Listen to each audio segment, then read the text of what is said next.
पूरा भारत जैसे तप रहा है। उत्तर भारत हो या मध्य भारत, अप्रैल में ही पारा 40 डिग्री के पार चला गया है। पर रुकिए, ये कोई आम गर्मी नहीं है। ये ना एक तरह की चेतावनी हो सकती है, एक बहुत बड़े ग्लोबल खतरे का पहला संकेत। और वैज्ञानिक इसे एक नाम दे रहे हैं, सुपर अल नीनो। मौसम विभाग की तरफ से तो चेतावनियां लगातार आ ही रही हैं कि भाई तापमान 45 डिग्री तक भी जा सकता है। और हालत देखिए कितनी खराब है कि अब तो रात में भी चैन नहीं है, रातें भी गर्म हैं। इसे नाइट हीट वेव कहा जा रहा है और ये हमारे स्वास्थ्य पर, हमारे शहरों पर बहुत ज़बरदस्त दबाव डाल रही है। तो सवाल ये है कि क्या ये सिर्फ हमारे यहाँ का लोकल मौसम है या फिर इस जानलेवा गर्मी की जड़ें कहीं और बहुत दूर हैं? देखिए, वैज्ञानिक एक ऐसी ताकत की तरफ इशारा कर रहे हैं जो हमसे हजारों किलोमीटर दूर प्रशांत महासागर में पनप रही है। और इसी ताकत का नाम है सुपर अल नीनो। तो आखिर ये है क्या भला, और भारत में पड़ रही इस भयंकर गर्मी से इसका क्या कनेक्शन है? चलिए आज इसी को समझते हैं, और ये भी कि हमें इसे लेकर वाकई में इतना परेशान क्यों होना चाहिए। अच्छा, तो इस पूरी कहानी की जो जड़ है ना, वो है प्रशांत महासागर।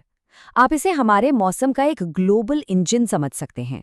और यहीं पर जब थोड़ा सा भी इम्बैलेंस होता है, एक छोटा सा असंतुलन, तो पूरी दुनिया के मौसम का मिजाज ही बदल जाता है। इसे ऐसे समझिए, मान लीजिए प्रशांत महासागर एक बहुत बड़ा सा बाथटब है। अब नॉर्मल सालों में क्या होता है, कुछ ताकतवर हवाएं चलती हैं जिन्हें ट्रेड विंड्स कहते हैं। ये हवाएं सतह के गर्म पानी को धक्का देकर एशिया की तरफ ले जाती हैं। इससे क्या होता है, दक्षिण अमेरिका के पास से ठंडा पानी ऊपर सतह पर आ जाता है, जो मछलियों और वहां के इकोसिस्टम के लिए बहुत बढ़िया होता है। अब इस नॉर्मल साइकिल की वजह से एशिया में बढ़िया बारिश होती है और दक्षिण अमेरिका में मौसम सूखा रहता है। लेकिन अल नीनो के दौरान कहानी पूरी पलट जाती है, एकदम उल्टी। ये हवाएं कमजोर पड़ जाती हैं और वो जो गर्म पानी था वो वापस दक्षिण अमेरिका की तरफ बहने लगता है। और इसका नतीजा ये कि ऑस्ट्रेलिया में सूखा और आग लगने का खतरा, और दक्षिण अमेरिका में भयंकर बाढ़। तो फिर ये सुपर अल नीनो क्या है? अल नीनो तो समझ गए, पर सुपर क्यों?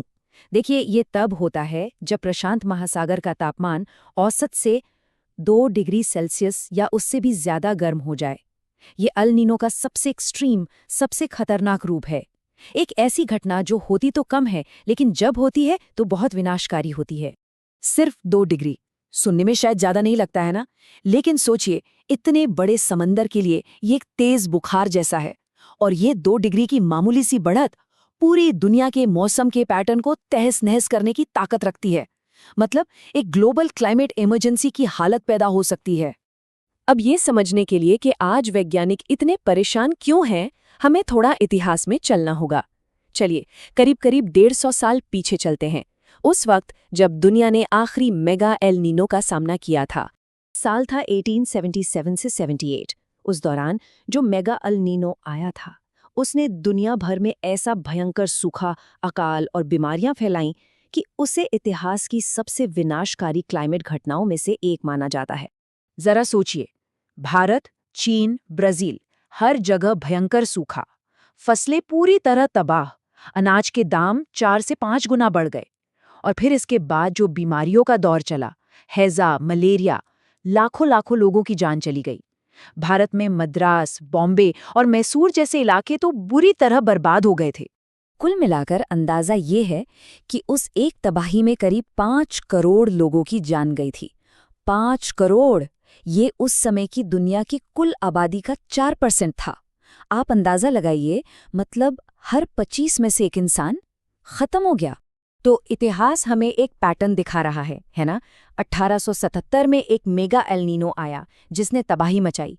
फिर 2016 में हमने इसका एक और पावरफुल रूप देखा, और अब सारे के सारे संकेत इसी तरफ इशारा कर रहे हैं कि 2026-27 में हम शायद 150 साल के सबसे बड़े सुपर एल नीनो का सामना करने वाले हैं।